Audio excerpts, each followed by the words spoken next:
Chapter 1. The Su-30SMs returned to Saki at 1,642 hours local time. 4 Russian Su-30SM fighters entered the landing pattern over Saki Airbase on the western coast of Crimea. They had been airborne for nearly 3 hours, flying a standard patrol corridor over the northwestern Black Sea, and they were coming home in the condition every returning combat aircraft shares: low on fuel, heavy with unexpended ordnance, and completely dependent on the 12 minutes of ground procedure that would follow touchdown. The lead aircraft crossed the threshold at 1,644. Its main gear touched the concrete, the drag chute deployed, and the aircraft slowed along a runway that Russian engineers had resurfaced twice since 2022.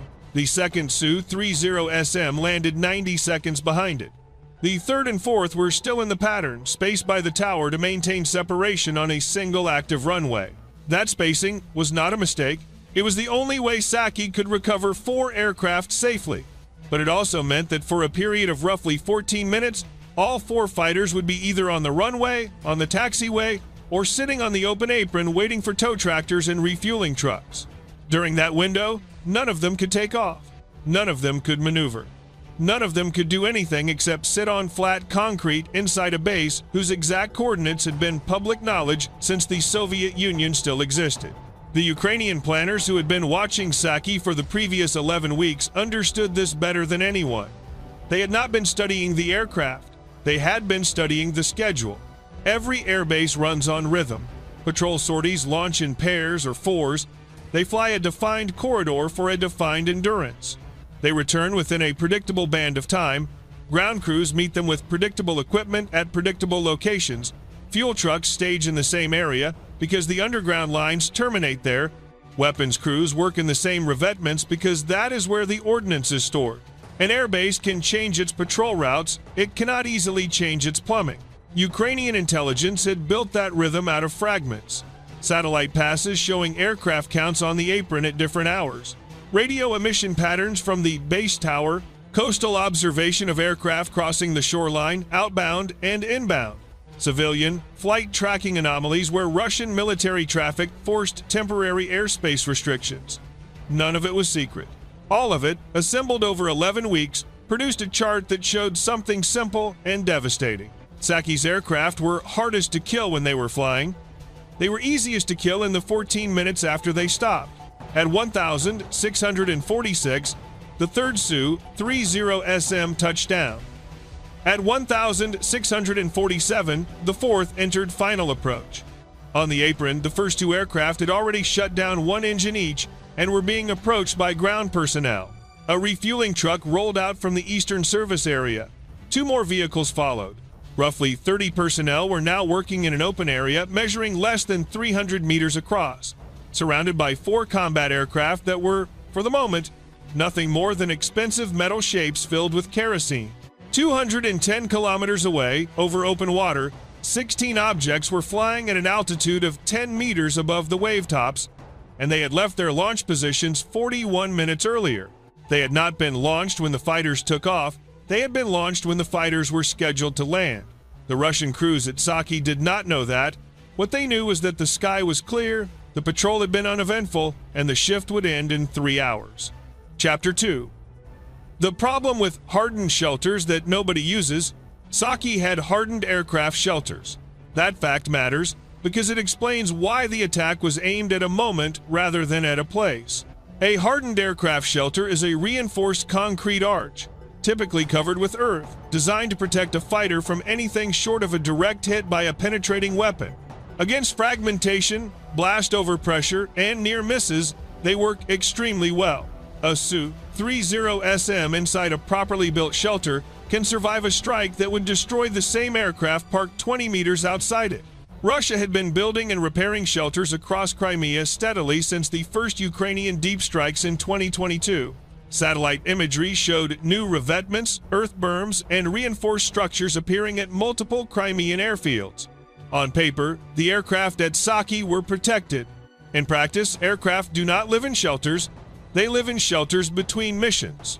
The rest of the time, they're being fueled, armed, inspected, towed, tested, and turned around and almost none of that work can be done inside a sealed concrete arch. Refueling a fighter inside an enclosed structure is a fire hazard. Loading ordnance requires cranes and clearance. Engine runs require exhaust space. Maintenance requires light, room, and the ability to bring a crane or a lift alongside the airframe. So the aircraft come out. They sit on the apron. They get worked on in the open, close to the fuel lines and close to the equipment, because that is the only way an airbase generates sorties at any useful rate. There is a second problem, and it is the one that made Saki specifically vulnerable. Shelters are fixed, aircraft numbers are not. Crimea's airbases had absorbed units displaced from other locations, and the number of airframes assigned to some fields exceeded the number of protected positions available.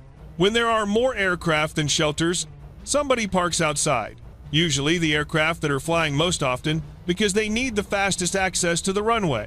The Ukrainian target folder for Saki did not treat the shelters as targets. It treated them as obstacles, and it treated the apron as the objective. The entire strike was designed around a single question. At what moment are the maximum number of aircraft outside concrete? The answer was the recovery window.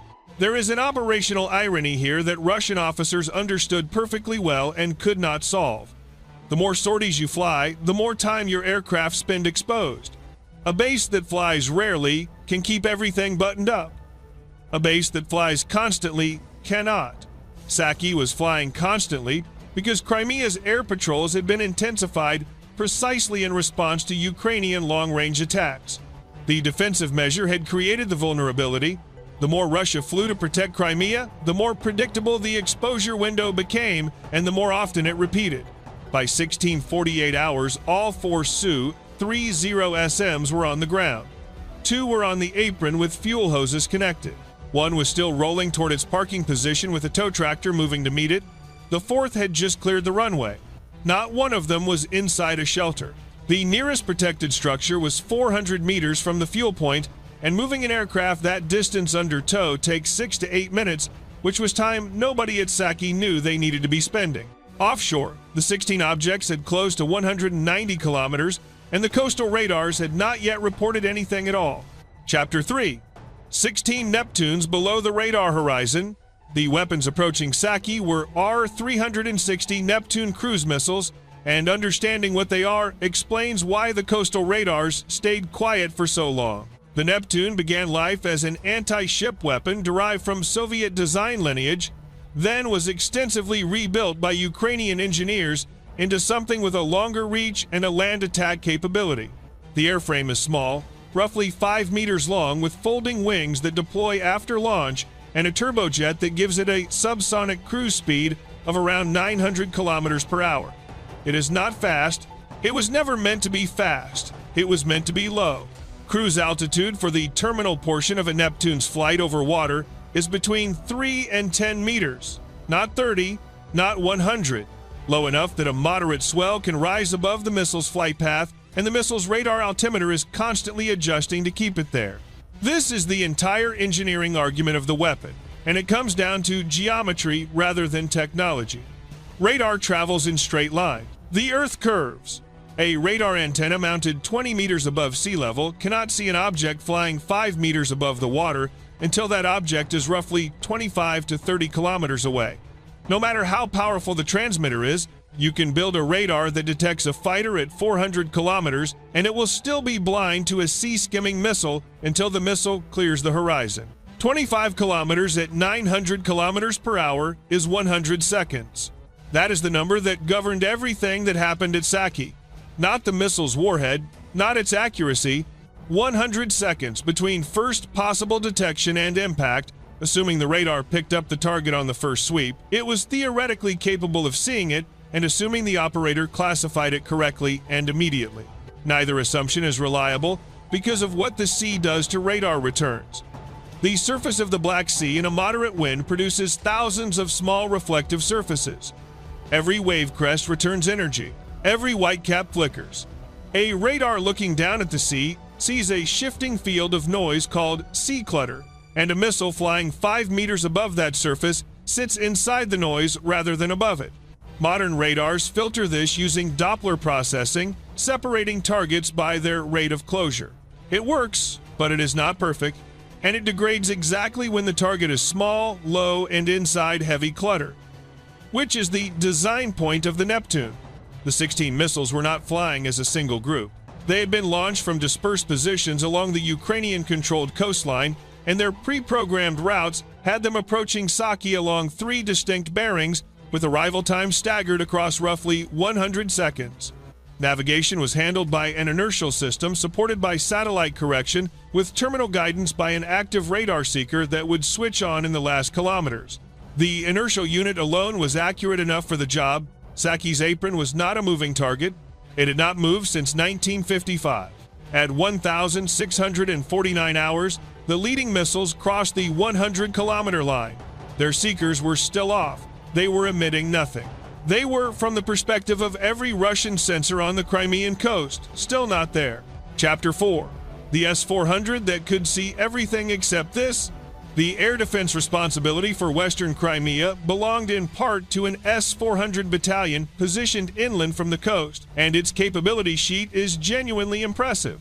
The 91 N6E acquisition radar can detect large aircraft at ranges beyond 500 kilometers.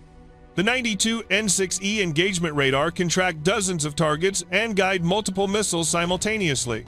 The 48 N6 and 9 M96 missile family covers everything from high-altitude aircraft to ballistic threats. None of that helps against a target below the horizon. Russian planners knew this, which is why the S-400's acquisition radar was mounted on a 40 V6 mast assembly, a telescoping tower that lifts the antenna up to nearly 40 meters. Raising the antenna raises the horizon. It converts a 25-kilometer detection line into something closer to 35 or 40 against a very low target.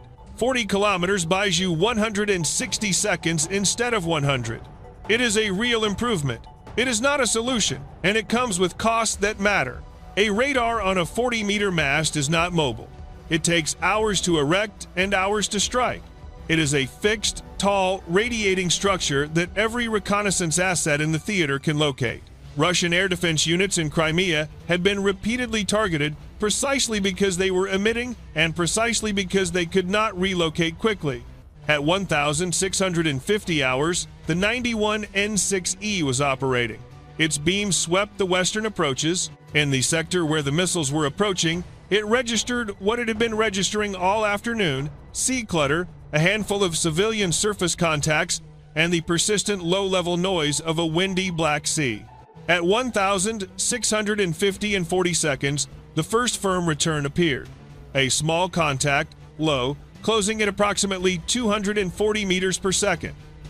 The signal processor built a preliminary track, then the return dropped below threshold as the missile passed through a trough and the sea surface rose behind it. The track went to memory, extrapolating position from last known heading. 9 seconds later, it returned. 2 more contacts appeared alongside it on a slightly different bearing. The battalion moved to engagement. The 92 N6E slewed toward the sector and began building fire control solutions. This is the part of the process that cannot be compressed, because a surface-to-air missile requires more than a detection. It requires a track stable enough to compute an intercept point, and against a target that appears and disappears in clutter every few seconds, stability is exactly what is missing. The crew had 3 contacts, degraded tracks, and a closing time that had already dropped under 90 seconds. They fired. 2 48 N6 missiles left their launch tubes in vertical ejection, the gas generators throwing them clear before the sustainer motors ignited, and then the missiles tipped west and accelerated. The first interception occurred at a range of 22 kilometers from the coast. A Neptune disintegrated over open water. The second missile lost its target when the track dropped during terminal handover, and its warhead detonated on a proximity trigger against nothing but sea spray. 1 kill, 15 weapons still inbound, 61 seconds remaining.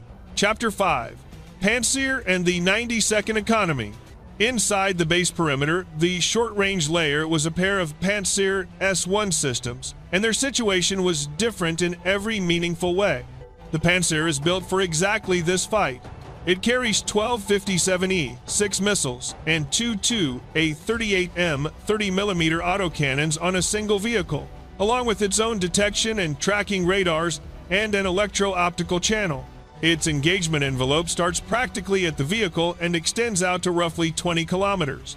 Reaction time from detection to launch is advertised at under 5 seconds. It was designed specifically to kill cruise missiles and drones at close range. And in this war, it has done exactly that many times. But the Pantsir's radar sits about 5 meters above the ground, and it was positioned inside a base that is nearly at sea level.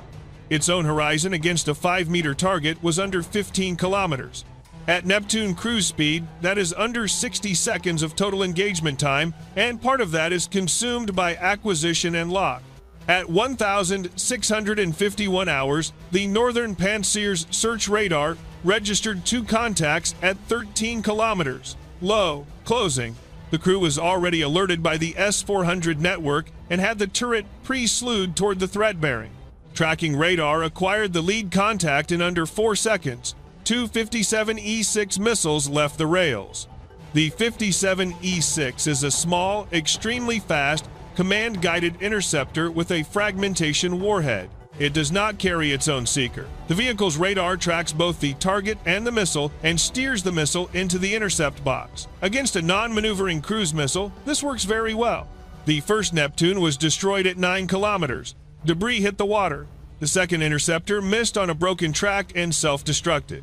The Southern Pantsir engaged simultaneously on a different bearing and killed one more at 7 kilometers. Then the arithmetic began to break. Missiles were arriving on 3 separate axes. Each Pantsir could engage effectively in the sector its turret was facing, and slewing between sectors takes seconds that did not exist. Each engagement required tracking radar attention, and the tracking radar handles a limited number of simultaneous engagements. With targets arriving every few seconds from divergent bearings, the systems were not being overwhelmed by numbers alone. They were being overwhelmed by geometry. This is the entire logic of a saturation strike, and it has nothing to do with sophistication. You do not need your missiles to be better than the defense. You need more of them arriving simultaneously than the defense can process, from more directions than it can face at once. The cost exchange favors the attacker enormously. Each Neptune costs a fraction of what the base infrastructure is worth, and the defenders must succeed against every single one, while the attacker only needs a handful to arrive. The Northern Pantsir switched to guns as 2 contacts closed inside 4 kilometers. The 2 A-38M cannons fired in controlled bursts, throwing streams of 30mm rounds across the western approach at a combined rate of 5,000 rounds per minute. One Neptune came apart in the air 2 kilometers out, its fuselage tumbling and burning into the scrub beyond the perimeter fence. 4 destroyed, 12 still flying, 19 seconds. Chapter 6. The apron at 1,652, the base alarm sounded at 1,651 and 50 seconds, which gave the personnel on the apron approximately 20 seconds of warning. 20 seconds is enough for a person to run. It is not enough to do anything else. It is not enough to disconnect a fuel hose, close a fuel truck's valves, start a tow tractor, or move a 50,000-kilogram fighter aircraft. It is not even enough to reach the nearest hardened structure from the middle of an open apron. Ground crews scattered toward revetments, drainage ditches, and the shelter of vehicles, and the aircraft stayed exactly where they were. The first Neptune crossed the perimeter at 1,652 and 1 second. Its active radar seeker had switched on during the final approach and was refining the terminal aim point against the target signature it had been programmed to find. A large metallic cluster on flat, open concrete, precisely where its inertial navigation said it would be. It struck the apron approximately 20 meters from the second Su-30SM. The warhead, a blast fragmentation charge of roughly 150 kilograms, detonated at ground level. The overpressure crossed the intervening distance in milliseconds, and the fragmentation pattern followed it, sweeping outward as a horizontal sheet of high-velocity steel. The aircraft did not have to be hit directly. It had approximately 9 tons of fuel aboard, in wing tanks and fuselage tanks, whose skin is aluminum measured in millimeters. Fragments opened the left wing tank in multiple places. Fuel sprayed under pressure into an environment that was already full of fire, and the aircraft ignited. The second missile arrived 4 seconds later on a different bearing and struck near the fuel truck that had been servicing the lead aircraft. A fuel truck at an airbase is not a vehicle, It is a bomb waiting for a reason. The tanker's contents ignited as a single event, producing a fireball that rose above the tower and a burning pool that spread across the apron gradient toward the parking positions. That pool is what killed the aircraft that the missiles did not reach. Aviation kerosene burning across concrete produces sustained temperatures well above the point at which aluminum airframes lose structural integrity. The third Su, 30SM, still under tow, sat within the spread of that fire for several minutes while nobody could approach it. It did not explode. It simply melted at the lower fuselage and gear, settled, and became scrap. The fourth aircraft, furthest from the impact point, was struck by fragmentation across its right side and tail. Its damage was survivable in the sense that the airframe remained intact. It was not survivable in any sense that mattered operationally, because repairing fragmentation damage to a Su-30SM's flight control surfaces, hydraulics, and avionics requires a depot, and the nearest depot capable of that work was not in Crimea. 4 aircraft, 1 strike window. The Ukrainian planners had not needed to hit each one. Chapter 7. The second wave and the things that cannot be rebuilt quickly. 6 more Neptunes crossed the perimeter over the following 70 seconds, and their aim points had nothing to do with aircraft. 1 struck the fuel storage area on the eastern side of the field, where partially buried tanks fed the underground distribution lines that served the refueling points. The tanks did not all detonate. They did not need to. The pump house, the manifold, and the metering equipment were destroyed, and those components are what turn stored fuel into fuel an aircraft can actually receive. 2 struck the technical area where the base's maintenance activity was concentrated. Engine test equipment, hydraulic servicing rigs, ground power units, oxygen and nitrogen carts, and the workshops holding spare parts inventory. A modern fighter cannot generate a sortie without ground support equipment, and ground support equipment is thin-skinned, expensive, and slow to replace. 1 struck the northern edge of the runway near a taxiway intersection, cratering the surface. Runway craters are the least permanent damage on this list. Russian engineering units can fill and cap a crater in a matter of hours with prefabricated matting. But for those hours, nothing lands and nothing launches. 1 struck a communications and command structure near the tower, taking down the antenna array on the roof and the equipment room beneath it. The final missile of the wave was engaged and destroyed by the southern Pantsir at close range, its debris scattering across the perimeter road. 2 more Neptunes had been lost earlier to the S-400's second engagement, and 1 had gone into the sea short of the coast for reasons that were never determined from the Ukrainian side. Of 16 weapons launched, 7 were destroyed or lost. 9 arrived. That ratio is worth sitting with because it's not a failure of Russian air defense in the way the word is usually used. The defenders detected the attack, engaged it, and destroyed nearly half of the incoming weapons under conditions of extreme time compression. Every individual engagement they completed, they won. They still lost the base because winning individual engagements is not the same as defending a target. When the required success rate is 100% and the available reaction time is 90 seconds, the defense is being asked to do something that no system in the world reliably does. The attacker gets to choose the number of weapons, the number of approach bearings, and the moment of arrival. The defender gets to choose none of those things. Smoke over Saki was visible from the coastal road within 4 minutes. The fires in the fuel area burned for most of the night because the equipment used to fight fuel fires at an airbase is stored at the airbase and was inside the damaged area. By 17:20 hours, the runway was blocked, the fuel distribution system was inoperative, the maintenance area was burning, and 4 Su-30SM airframes were either destroyed or damaged beyond field repair. The base had not been captured. It had not been occupied. It had not lost a single meter of ground. It had simply stopped being an airbase. Chapter 8. What Saki actually cost. The aircraft numbers were the headline, and they were the least important part of the accounting. A Su-30SM is worth somewhere in the range of $40 to $50 million, and Russia can build more, though not quickly and not without competing for the same production capacity that everything else in the Air Force needs. 4 airframes is a real loss and a recoverable one. The pilots were not lost. They had already exited the aircraft or were in the process of doing so, and the casualties at Saki were concentrated among ground personnel which is its own category of damage that recovers far more slowly than airframe counts suggest. A Su-30SM technician takes years to train. A fuel handler with 2 years of experience under wartime conditions at a specific base cannot be replaced by transferring somebody in from Voronezh. But the real cost was in what the strike did to the tempo, and tempo is the only thing that makes an airbase militarily meaningful. Crimea's airbases existed to generate sorties over the Black Sea and southern Ukraine. That generation depends on a chain. Fuel arrives, aircraft are serviced, ordnance is loaded, crews rest and brief, and aircraft launch. Break any single link and the chain stops, regardless of how many aircraft are physically present. Saki lost fuel distribution, ground support equipment, maintenance capacity, and command communications in the same 90 seconds.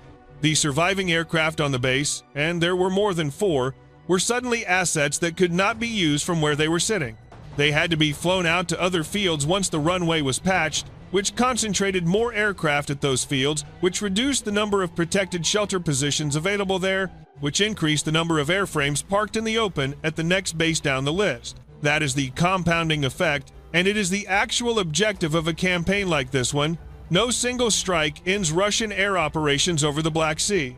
What repeated strikes do is force a choice between 2 bad options. Disperse your aircraft across more fields, and you dilute your maintenance capacity, lengthen your logistics, and reduce your sortie rate. Concentrate them at fewer well-defended fields, and you make the target list shorter and the payoff for each successful strike higher. Russia responded the way it had responded before. Additional air defense assets were repositioned within Crimea. Patrol patterns were altered. Recovery procedures were changed to reduce the time aircraft spent on open aprons, which in practice meant fewer aircraft turned around per day. That last consequence is the one that persists. An air force that cannot service its aircraft in the open must service them more slowly. An air force that flies fewer sorties covers less airspace. And an airbase whose crews are working under the assumption that a strike may arrive during any recovery window does not operate at the same speed as one whose crews are not. Saki is still there. The runway was repaired within days. The fuel system took considerably longer. Aircraft returned to the field, and Russian patrols over the Black Sea continued. But the 11 weeks of watching that preceded the attack produced something more durable than a burned apron. It produced a demonstration that the most dangerous moment for a combat aircraft is not in the air, where it can maneuver, defend itself, and shoot back. It is in the 14 minutes after it lands, when it is a stationary object full of fuel, sitting on flat concrete at a coordinate that has not changed in 70 years, surrounded by the people and equipment that are the only reason it can fly at all. Russia built shelters to protect the aircraft. Ukraine attacked the moment when the aircraft had to come out.